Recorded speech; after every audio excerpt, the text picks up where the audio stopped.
Eu vim fazer aqui uma crítica sobre o filme Green Book, o Guia, de Peter Farrelly, de 2018, ganhador de 3 Oscars, que é o melhor roteiro original, filme do ano e melhor ator coadjuvante. O diretor Farrelly ele é bem conhecido pelos seus filmes de comédia junto com os seus irmãos, que ele fez junto com seus irmãos, como Debi Lloyd, Quem Vai Ficar com Mary e Para Maiores também. Mas essa foi a sua estreia solo no cinema, que lhe rendeu esses 3 Oscars, então muito bom pra ele, né? Parabéns, um grande diretor. Não muito longe desses filmes que ele fez com os irmãos dele, continua sendo um filme de comédia com drama. Porém, eu acho que esse é bem mais dramático que os outros que ele fazia com os seus irmãos. E os papéis dos personagens deixa isso bem dividido, bem centralizado, de uma forma muito boa. O filme é baseado em uma história real que se passa nos anos 60. Toma início quando o músico Dr. Don Shirley, interpretado pelo Mahershala Ali, que foi o que ganhou o Oscar, contrata o Tony Vallelonga, que é interpretado pelo Viggo Mortensen, para ser seu chofer em uma turnê no sul do país, que na época era muito conhecida pelo seu racismo extremo.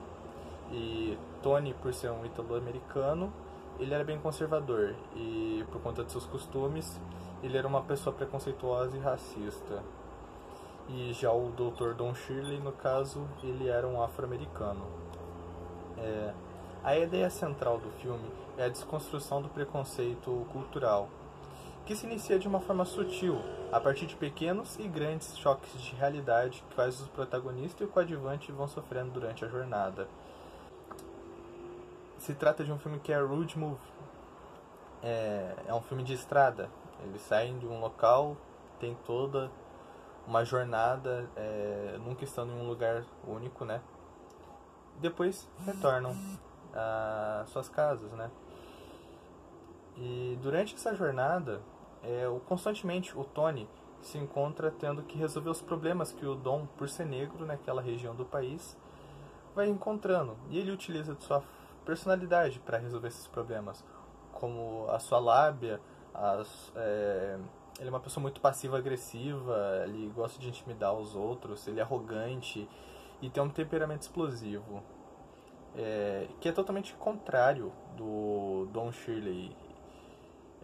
A existência dessa realidade exuberante de vida entre os dois personagens, entre o protagonista e o coadjuvante, né, gera uma cumplicidade benéfica no entretenimento da história, que é literalmente a construção da amizade dos dois. Conforme os personagens vão passando por esses conflitos, eles têm as ideias muito diferentes e essas ideias entram em conflitos. E muitas vezes esses conflitos terminam de forma cômica pelo protagonista ou de uma forma mais reflexiva pelo coadjuvante. E é bem encaixado em momentos primordiais para a obra. Cada ponto tem o seu foco, cada cena tem o seu foco, a parte para comédia, a parte para o drama.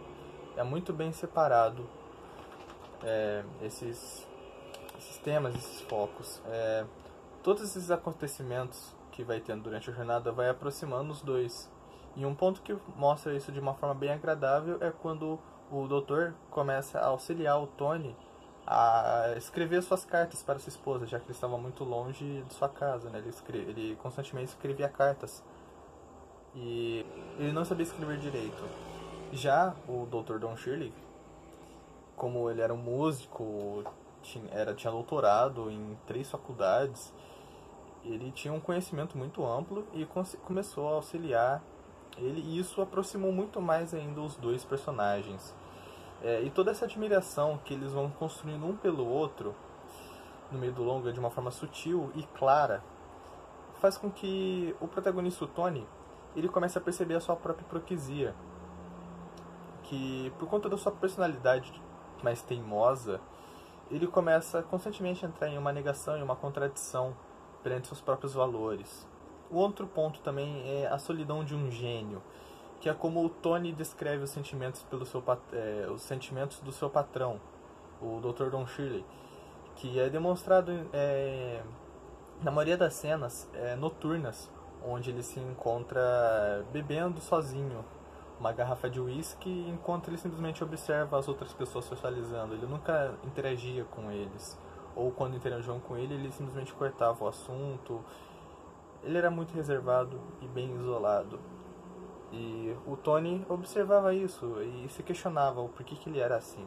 E as frustrações e pensamentos, agonias desse personagem, ele não é expressada por ele mesmo, e sim através da sua música.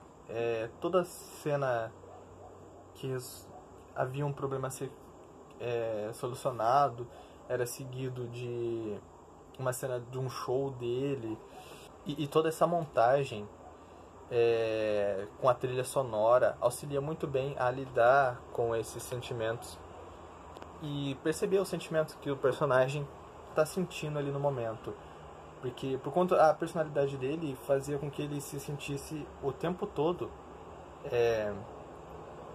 tendo que manter a aparência, sempre tendo que demonstrar ser uma pessoa de muito respeito, uma pessoa muito culta. E então ele não se expressava muito, ele era muito sempre sério. E conforme eles vão construindo essa amizade, por ele ser uma pessoa muito sozinha, ele se apega muito ao Tony. E esse apego dele é bem exposto durante o filme, mas em principal em duas cenas específicas que tem o seu ápice desse apego que ele criou ao protagonista. Uma delas é quando eles chegaram em um hotel, que eles iam se hospedar em uma cidade que ia ver um show, e o Tony encontra com antigos colegas de Nova York, italo-americanos também, que ele oferece um emprego, falando: nossa, por que você está trabalhando para um cara negro? Vem trabalhar com a gente você consegue dinheiro fácil com a gente, etc. E o Dr. Don Shirley, ele fica muito preocupado e questiona, ele até mesmo oferece um aumento pro Tony, porém ele recusa o aumento e não vai trabalhar para os italo-americanos, ele continua mantendo o seu contrato ali com o Dr. Músico. E a segunda cena é quando o Dr. Don Shirley se encontra sozinho em seu apartamento, mais pro final do filme, segurando uma pedra de minério que o Tony tinha roubado de uma lojinha de conveniência, e serve como um gatilho emocional pro final do filme, né? A obra não tem pressa de trabalhar essa desconstrução. Ela vai de forma bem linear, bem calma. Conseguimos perceber ela junto com os time skips que vão ocorrendo nas diversas cenas de estradas. Essas cenas de estradas também, eles utilizam bastante planos abertos para mostrar muito bem o cenário, bem vivo, para mostrar as belezas que os personagens estão observando, os campos, as planícies do sul dos Estados Unidos. Ele ressalta bem isso, deixando bem bonito pro filme. Também efeitos de computação gráfica, que tem uma cena que aparece o mapa traçando a rota de uma cidade a outra. São esses, entre outros, time skips que vão tendo durante o filme. É uma montagem excelente, bem linear. Ele é bem agitado, ele quase nunca para, por mais que ele seja um filme calmo e sutil com as informações dele, toda cena, ele tá sempre dando informações novas do que vai acontecer ali, ou de como os personagens vão agir naquela situação. Todo aquele contexto, ele tá sempre te contextualizando sobre o que está acontecendo, a reação das pessoas nas mesas, ou as pessoas em volta. Ele é um filme bem rico, ele é bem vivo, ele é bem vivo. Ele nunca te deixa com tédio, sempre com bom humor ou com um ponto dramático da história. Ele sempre te prende do início ao fim. Essa desconstrução vai acontecendo de uma forma que você nem vai percebendo. Você vai simplesmente vendo uma evolução psicológica dos dois personagens. Mesmo que tenha essa demora por conta da contradição do protagonista, tem um momento que você pode até achar que ah, beleza, ele se tornou uma pessoa melhor, ele já não é mais racista, só que daí do nada ele toma uma atitude racista e você se questiona. Mas você consegue perceber que isso faz parte do que é aquele personagem. Porque ele é um ser humano e ele cresceu daquela forma. As pessoas nunca mudam de uma hora para outra. E isso é uma ideia que o filme constrói, ele mostra pra gente que as pessoas precisam de tempo para que as coisas possam mudar e as pessoas precisam querer mudar. Por isso que os dois personagens, o protagonista, o coadjuvante ali, o Tony e o Dr. Don Shirley, eles evoluem juntos com aquela amizade deles.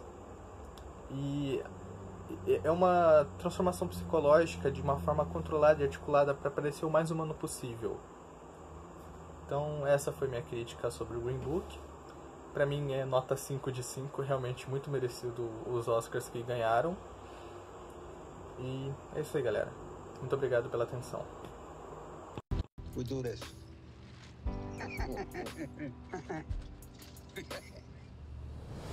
Pick it up, Tony. Squirrels would have ate it anyway. Pick it up.